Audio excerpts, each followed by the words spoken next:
upang imulat ang mata ng bawat Pilipino sa pagkakastangan ng ino. Ang kalaban natin noong unang panahon ay kasalukuyan. Ngayon, ang kalaban natin ay kapwa Pilipino. Tama po ang inyong narinig, kapwa Pilipino. Di bagay, hindi ayaw. Kapalayan. Mahirap isipin na mga Pilipino ngayon ay pansarili na lamang ang kanilang inisip. Nais natin magkaroon ng pagbabago. Ngunit patuloy natin pinipili ang mga manunulang mga. Inaalam natin ang mga tungkol sa katuwalian ng pagkapantay-pantay.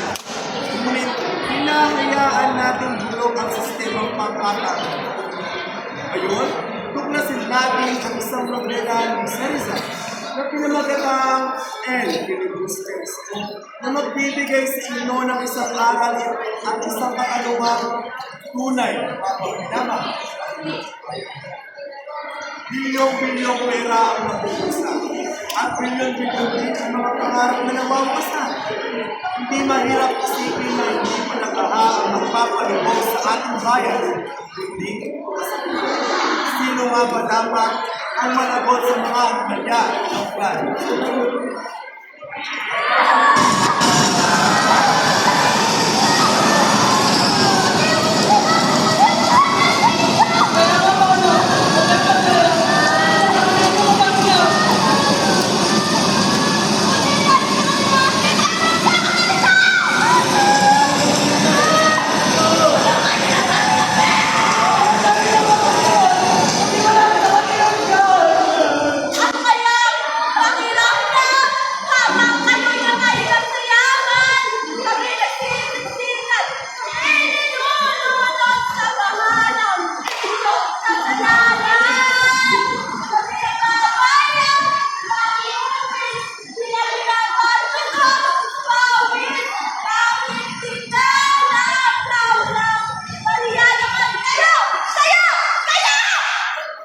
Sa kalikasang puno ng iyak, sino nga ba dapat ang mahinaba?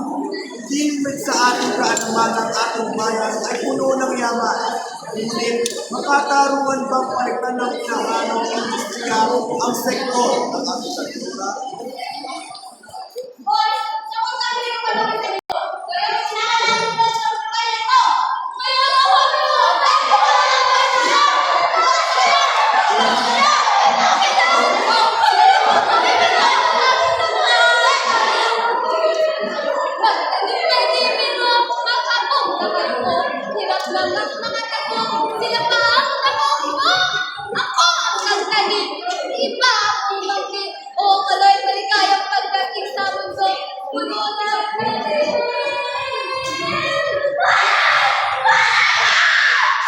Sa maraming sulok ng Pilipinas, ang kahirapan ay hindi lamang isang salita, kundi isang pang-araw-araw na katotohanan na kinakaharap ng milyong-milyong mga.